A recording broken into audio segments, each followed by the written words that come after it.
Good morning students. आज हम पढ़ेंगे जो हमारा जैवमंडल है उसके बारे में, अर्थात जो जैवमंडल है उसका निर्माण किस प्रकार से होता है, कैसे होता है, इसका अध्ययन करेंगे हम। तो सबसे पहले कि जो हमारा जैवमंडल है ना, वो जैवमंडल केवल हमारी पृथ्वी पर विद्यमान है। पृथ्वी के अलावा कहीं पर भी जो जैवमंडल है वो नहीं है। जैवमंडल का मतलब होता है, जैवमंडल का अर्थ होता है जीवन, अर्थात जीवन जहाँ पाया जाता है वो जैवमंडल होता है। जहाँ पर जीवन विद्यमान होता है वहीं जैवमंडल पाया जाता है। ठीक है। अब जो जैवमंडल है, इस जैवमंडल का जो निर्माण हुआ है, जैवमंडल का जो निर्माण हुआ है वो स्थलमंडल, जलमंडल और वायुमंडल तीनों से मिलकर हुआ है। अर्थात स्थलमंडल, जलमंडल और वायुमंडल का जो पारस्परिक अंतर संबंध पाया जाता है उसे ही हम क्या कहते हैं, जैवमंडल कहते हैं। स्थलमंडल, जलमंडल और वायुमंडल। स्थलमंडल, जलमंडल और वायुमंडल, इन तीनों को जब हम जोड़ देते हैं तो जैवमंडल का निर्माण हो जाता है। अर्थात स्थलमंडल, जलमंडल और वायुमंडल तीनों पारस्परिक जब अंतर संबंध बनाते हैं तो उसके द्वारा जैवमंडल का निर्माण हो जाता है। ठीक है। अब देखिए, जो स्थलमंडल है वो क्या है, जलमंडल क्या है और वायुमंडल क्या है, इन तीनों को पढ़ेंगे हम। देखिए, सबसे पहले है स्थलमंडल। स्थल का मतलब है जहाँ हम रहते हैं ना, वो स्थल भाग है। धरातल का वह भाग जहाँ पर स्थलीय भाग है उसे हम स्थलमंडल के नाम से जानते हैं। पर्वत, पहाड़, मैदान। ठीक है। अर्थात हम सीधा सीधा ये भी कह सकते हैं कि जहाँ पर महाद्वीप विद्यमान है वो भाग स्थलीय भाग कहलाता है। जहाँ पर क्या है, महाद्वीप स्थित है वो भाग क्या कहलाता है, वो भाग महाद्वीप कहलाता है, अर्थात स्थलमंडल कहलाता है। अब देखिए, जो स्थल भाग है वो पृथ्वी के मात्र 29% भाग पर 29% भाग पर स्थलमंडल पाया जाता है और इस 29% के भी कुछ ही भाग पर जीवन पाया जाता है।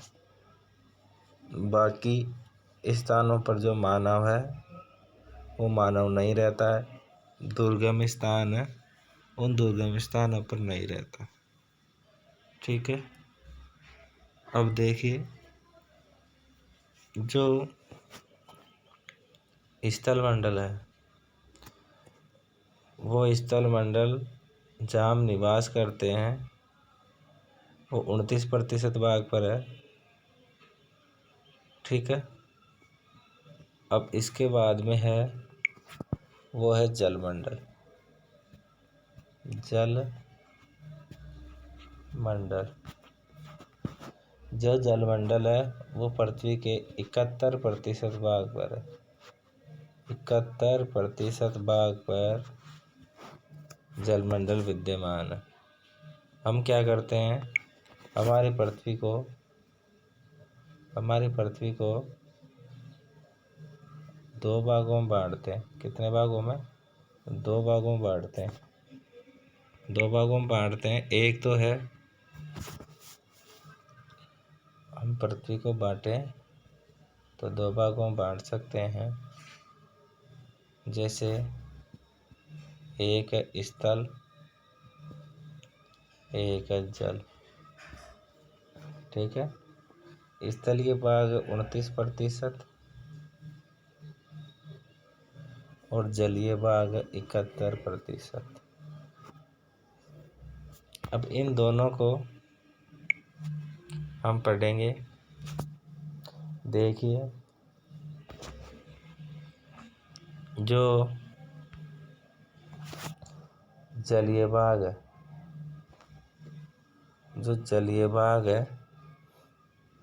वो 71% भाग पर फैला हुआ है, जहाँ पर महासागर स्थित है। सागर, महासागर, ठीक है, जहाँ पर पानी विद्यमान है, वो लगभग 71% भाग है। लेकिन ये जो 71% भाग है, इसका ये जो जल है, इसे दो भागों में बांटते हैं। एक तो है खारा जल, एक है मीठा जल। ठीक है, दो प्रकार का जल है, खारा जल, मीठा जल।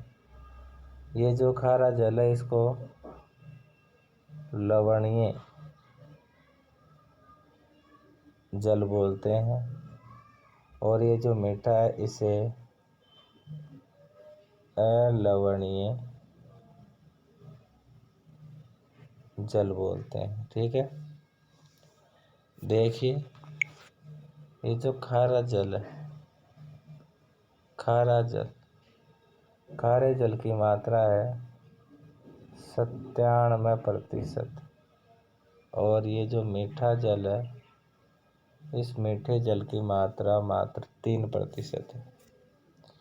अर्थात हमारी पृथ्वी पर जो खारा जल है उसकी मात्रा अधिक है, और जो मीठा जल है उसकी मात्रा कम है। ठीक है, अब मीठा जो जल है, वो मीठा जल मात्र 3% विद्यमान है। भाई 97% जब खारा जल है तो बचा कितना? 3%। 97% जल ऐसा है जो हमारे योग्य नहीं है, मनुष्य उसका उपयोग नहीं कर पाता। ठीक है, जैसे बड़े बड़े सागर, महासागर, उनका जल खारा होता है, तो उनका उपयोग मानव के लिए नहीं होता है। मीठा जो जल है, उसकी मात्रा, मीठे जल की मात्रा 3% है, जिसका हम उपयोग कर सकते हैं। लेकिन इस 3% का भी कुछ ही भाग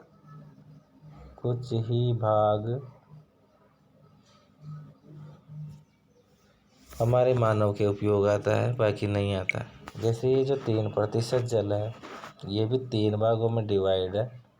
पहला, दूसरा, तीसरा। जो पहला है वो है हिम के रूप में,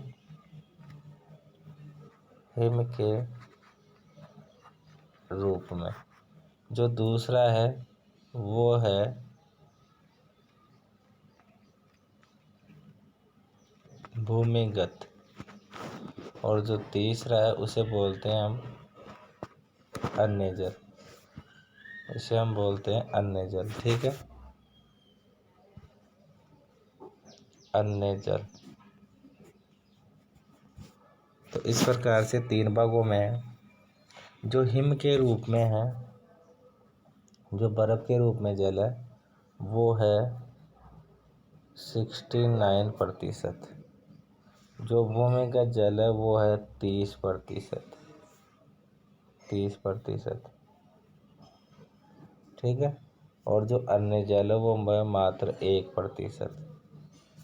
अर्थात ये हमारे यूज का नहीं है, इसका यूज करते हैं हम, इसका भी यूज करते हैं। अर्थात मानव के लिए जो उपयोगी जल है ना, वो मात्र 3% को डिवाइड करके जब हम बांटते हैं तो मात्र 1% भाग ऐसा है जो मानव के उपयोग में आता है, बाकी नहीं आता। ठीक है, इसके बाद में देखिए, तीसरा हमने पहला पढ़ लिया स्थल मंडल, दूसरा पढ़ लिया जलमंडल और तीसरा हम पढ़ रहे हैं वायुमंडल को।